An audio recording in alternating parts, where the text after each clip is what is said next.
नमस्कार दोस्तों। आज हम कक्षा 10th की मैथ्स की पहली एक्सरसाइज वास्तविक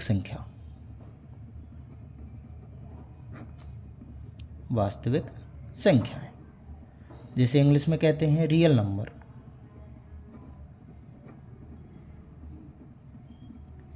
अब वास्तविक संख्या, सबसे पहले तो इसकी परिभाषा।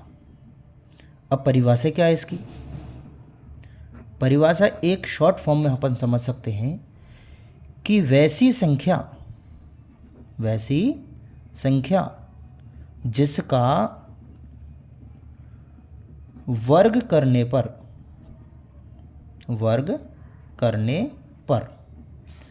धनात्मक संख्या प्राप्त हो एवं जीरो प्राप्त हो। जीरो भी प्राप्त हो सकता है और धनात्मक संख्या भी प्राप्त हो सकता है। कैसे? जैसे अपन 2 का वर्ग करते हैं, ये एक पॉजिटिव नंबर है। अब 2 का वर्ग करेंगे तो 4। अगर हम -2 का भी वर्ग करें तो वर्ग का मतलब होता है किसी भी संख्या को 2 टाइम्स मल्टीप्लाई करना, 2 बार गुना करना। तो भी इसका आंसर कितना आया? धनात्मक। यदि हम √2 को इसका भी वर्ग करें तो भी इसका आंसर क्या आता है? 2। क्यों? क्योंकि √2 मल्टीप्लाई बाय √2। इसका मतलब जब सेम रूट 2 बार मल्टीप्लाई होता है तो वो रूट उस पे से हट जाता है और इसका आंसर क्या आ गया? Positive number. यानी कि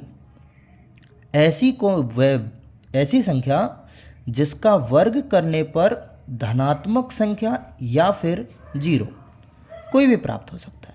अब हमें यह समझना है कि इसके अलावा वो कौन सी संख्या है जिसका वर्ग करने पर धनात्मक प्राप्त नहीं होता। अब जैसे वो संख्या, जैसे अपन एक एग्जाम्पल लिख लेते हैं, रूट के अंदर -2, अंडर रूट -2। अगर इसका हम वर्ग करें तो इसका अंडर रूट का वर्ग करने पर, यानी कि ये जो वर्ग है इस वर्गमूल से कट जाता है। कैसे? तो इसका आंसर क्या आएगा? -2। यानी कि ये क्या आ गई? एक ऋणात्मक संख्या, जो कि क्या है? एक काल्पनिक संख्या कहलाती है। क्या कहलाती है? काल्पनिक संख्या। यानी कि काल्पनिक संख्या वे संख्याएं जो अंडर रूट के अंदर ऋणात्मक रूप में पाई जाती हैं। यानी कि अपन काल्पनिक संख्याओं को इस तरीके से दिखाते हैं कि रूट के अंदर -1, इसका मतलब होता है आयोटा। इसे एक आयोटा के साइन से दिखाते हैं। और जो वास्तविक संख्या होती हैं, जो रियल नंबर होती हैं, वो या तो प्लस की मिल सकती हैं, क्या किसकी? प्लस की मिल सकती हैं, या फिर वो माइनस की मिल सकती हैं, या फिर वो जीरो मिल सकती है, या फिर वो अंडर रूट के अंदर कोई भी पॉजिटिव नंबर मिल सकता है। ये सभी क्या कहलाती है? वास्तविक संख्या। अब वास्तविक संख्याओं पर हम हमारे कोर्स में एक चीज़ है HCF और एक होता है LCM। यानी कि इसका मतलब है हाईएस्ट कॉमन फैक्टर। ठीक है? यानी कि मैस है। हिंदी में क्या बोलते हैं इसको? मैस है। और इसको क्या बोलते हैं? लेस है। यानी कि मैसे का पूरा नाम हो गया महत्तम समापवर्तक, और इसका मतलब हो गया लघुत्तम समापवर्त्य। यानी कि हम हमारी जो पहली प्रश्नावली है, कौन सी? वास्तविक संख्या, उसमें हम इन दोनों के बारे में पढ़ेंगे, LCM और HCF। अब LCM और HCF क्या होता है? ये रियल नंबर्स का निकलता है। और जो भी कौन सा फैक्टर से निकलते हैं? अभाज्य गुणनखंड विधि से। कौन सी विधि से? अभाज्य गुणनखंड विधि से। अब अभाज्य गुणनखंड विधि होती क्या है? यानी कि अब हम इसको अच्छी तरीके से समझें कि सबसे पहले ये क्या है? अभाज्य। कौन सा शब्द है? अभाज्य। अभाज्य शब्द जो होता है वो होती है अभाज्य संख्या। अभाज्य संख्या। अब अभाज्य संख्या कौन कौन सी होती हैं? वे सभी संख्याएं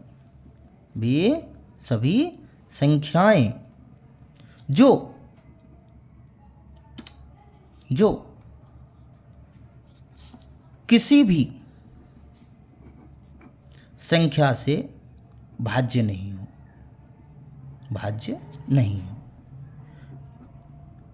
यानी कि केवल उसमें या तो एक का या फिर वो स्वयं से ही डिवाइडेबल होगी। केवल एक का ही भाग जाएगा या फिर जाएगा स्वयं का। जैसे 2 में किसी भी संख्या का भाग नहीं जाता, केवल एक का जाता है या फिर जाता है 2 का। जैसे 3 हो गई, इसमें एक का जाएगा और इसमें 3 का ही जाएगा। जैसे 5 हो गई, इसमें एक का ही जाएगा और इसमें 5 का ही जाएगा। जैसे अगर हम कह दें 6, तो इसमें एक का भी जाता है, 6 का भी जाता है और 2 का भी जाता है और 3 का भी जाता है। यानी कि एक और खुद को छोड़कर यदि किसी अन्य संख्या का भाग जाता है तो वो एक भाज्य संख्या कहलाती है। लेकिन एक और स्वयं का ही यदि भाग जाए तो वो सभी संख्या क्या कहलाती हैं? अभाज्य संख्या। जैसे 2, 3, 5, 7, 11, 13, इससे आगे भी कई संख्या होती है। अब ये है हमारी अभाज्य संख्या। अब गुणनखंड क्या है? गुणनखंड का मतलब है कि उसके खंड करना। जैसे हमने छोटी क्लासों में पढ़ा है, 40 के इस तरीके से हम खंड करते हैं। तो सबसे पहले 2 से इसमें भाग जा रहा है, कितनी बार गया? 20 बार। फिर से 2 दिया यानी 10, फिर 2 का भाग दिया 5 बार और फिर 5 का गया, क्यों? क्योंकि 3 का तो जाता ही नहीं है। तो यानी कि 40 के जो गुणनखंड हुए वो 2 गुना 2 गुना 2 गुना 5 हुए। यानी कि इन घातों को, यानी कि इन अभाज्य गुणनखंडों को घातों के रूप में लिख सकते हैं। यानी कि अब हमारी बोर्ड का एक पहला छोटा सा सवाल बनता है कि सवाल आ जाता है कि क्वेश्चन क्या आता है कि 40 के अभाज्य गुणनखंडों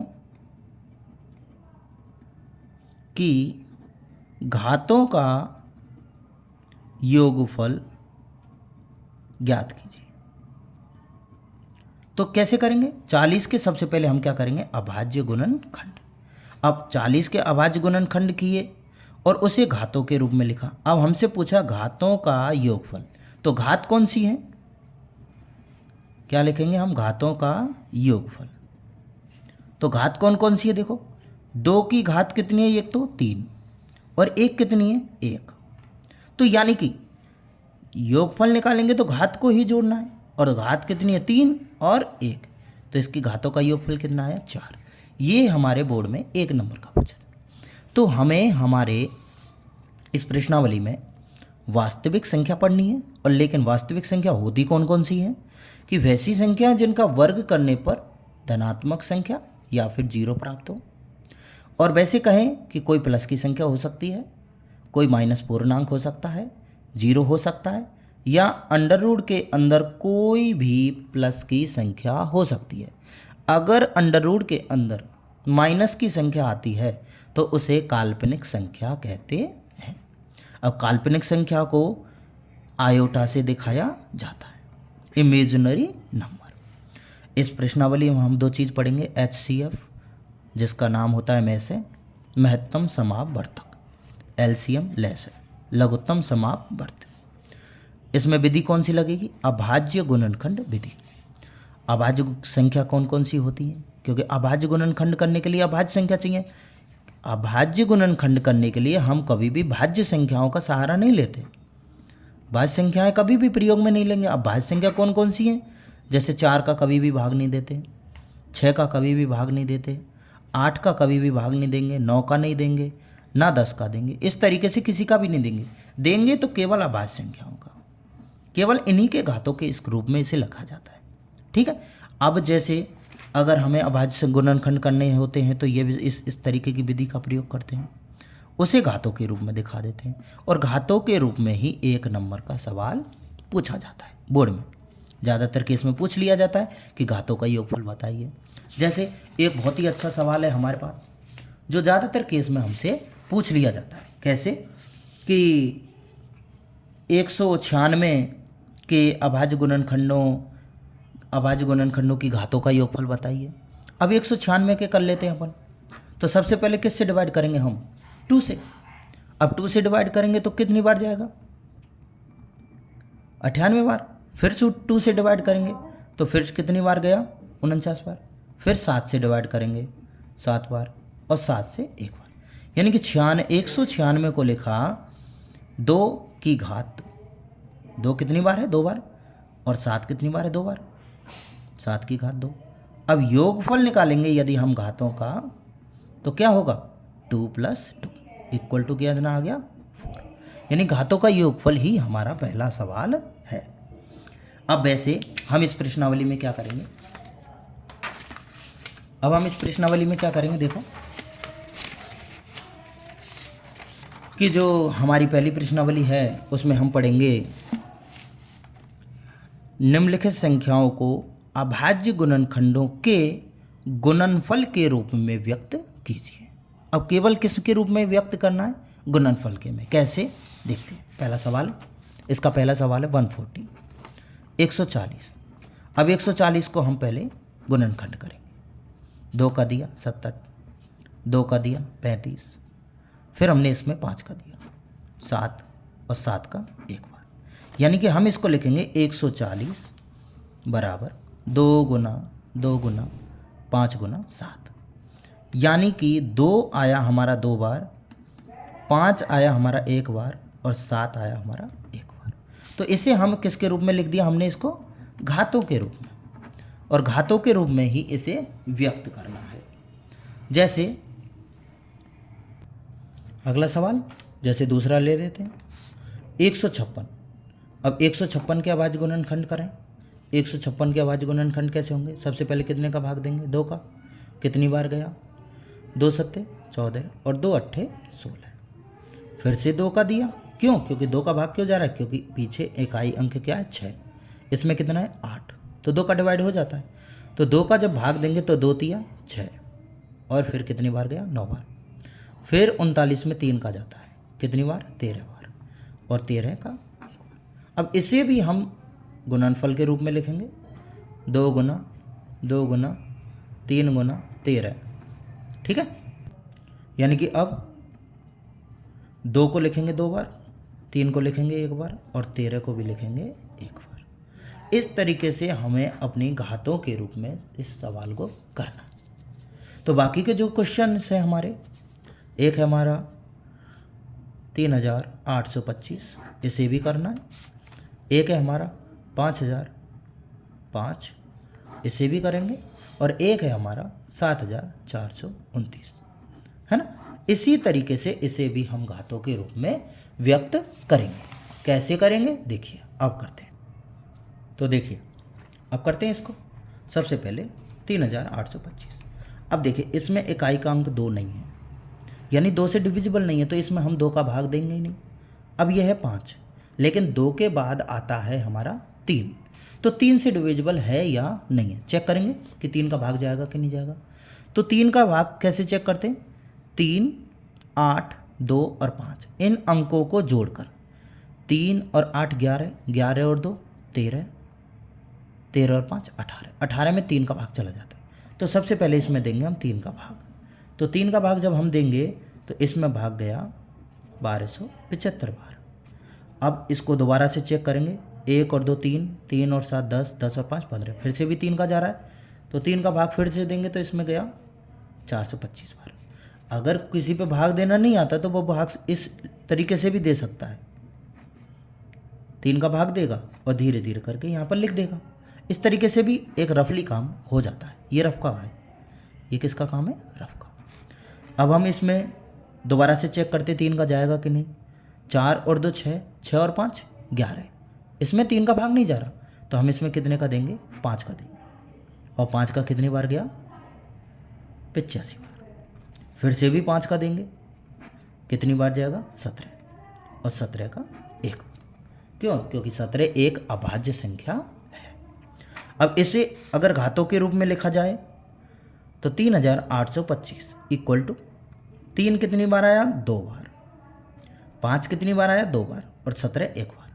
तो 3 को लिखा 2 बार, 5 को लिखा 2 बार और 17 को लिखा 1 बार। यदि इसमें घातों का योग पूछे तो 2 + 1 इक्वल टू कितने हो जाएगा? 5। अब हम अगला सवाल को करते हैं। सबसे पहले कितने का भाग दिया? 5 का। 1 0 0 1। अब इसके बाद इसमें भाग किसी का नहीं जा रहा, तो हम चेक करते हैं 7 का। तो 7 का जब हमने भाग दिया, धीरे धीरे भाग देंगे इस तरीके से रफ में, तो यदि हम भाग देंगे तो कितनी बार गया? अब हम इसमें दोबारा से 7 का भाग देंगे, नहीं जा रहा, तो हम 7 के बाद कौन सी संख्या आती है? 11। 11 का चेक कर लेते हैं, 11 का जाता है और 11 का गया इसमें 13 बार। 13 एक अभाज्य संख्या है, 13 में 13। इसे भी लिखेंगे 5005 बराबर 5 की घात 1, 7 की घात 1 और 11 की घात 1 गुना 13 की घात 1। इस तरीके से घातों का योग कर लेंगे इसमें भी। अब हम इसको करते हैं। जैसे सबसे पहले इसमें भाग देकर देखा, 2 का, 3 का, 4 मतलब 5 का, 7 का, सबका भाग देकर देखा, तो इसमें किसी का भी भाग नहीं जा रहा। तो आखिरकार हम पहुंच गए 17। तो 17 का भाग इसमें जाता है 437। कोशिश नहीं छोड़नी है, हमें भाग देना ही पड़ेगा, क्योंकि अभाज्य गुणनखंड जब उसने पूछे हैं तो हमें अभाज्य गुणनखंड करने ही पड़ेंगे। तो किए, तो सबसे पहले 437 बार। अब 437 में फिर से हमने चेक किया तो 17 तक तो किसी का भी नहीं जा रहा, क्योंकि 17 का जब इसमें जा रहा है तो इसमें तो 17 से पहले किसी का भी नहीं जाएगा। तो 17 के बाद चेक करते हैं, 17 के बाद कौन सी संख्या आती है हमारी? 19। तो चेक करके देखा तो 19 का जा रहा है और 19 का गया इसमें 23 बार, और 23 एक अभाज्य संख्या है, 23 में 23 का। तो इतने बड़ी बड़ी इसके खंड हो गए, यानी 17 की घात 1 मल्टीप्लाई 19 की घात 1 गुना 23 की घात 1। इस तरीके से हमारा पहला सवाल कंप्लीट होता है, यानी उसे हमें अभाज्य गुणनखंडों के रूप में व्यक्त करना पड़ेगा। ठीक है, अब हमारा जो दूसरा सवाल है वो किस हिसाब से है? अब दूसरे सवाल को करेंगे हम अगली वीडियो में। ठीक है, तो इस वीडियो में केवल हम हमारे 2 चीज़ देख लेते हैं हम, कि सबसे पहले हमने वास्तविक संख्या पढ़ी, इंग्लिश में क्या कहते हैं, परिभाषा के साथ में उसे किस तरीके से व्यक्त करते हैं, काल्पनिक संख्या क्या होती है, मैसे और लैसे के बारे में पढ़ा, और उसके अभाज्य गुणनखंडों के बारे में पढ़ा। अभाज्य गुणनखंडों के साथ में उसका पहला सवाल, जो भी उसके खंड हैं, 5 सवाल हैं इसके अंदर, पाँचों के पाँचों किए। ठीक है, अब हमें अगली वीडियो में पहले ही हम बता देते हैं कि क्या करना है। तो हमने इसमें पहला क्वेश्चन किया है केवल। अभी हमें अगली वीडियो में जो हमारा दूसरा क्वेश्चन है, कौन सा है, कि पूर्णांकों के निम्नलिखित युग्मों के HCF और LCM ज्ञात कीजिए। पहले तो HCF और LCM ज्ञात करने, इसके बाद इसकी जांच कीजिए कि 2 संख्याओं का जो गुणनफल है वो HCF गुना LCM, यानी कि मैं इसको बता देता हूँ अभी छोटा सा चीज़ कि है क्या चीज़ ये।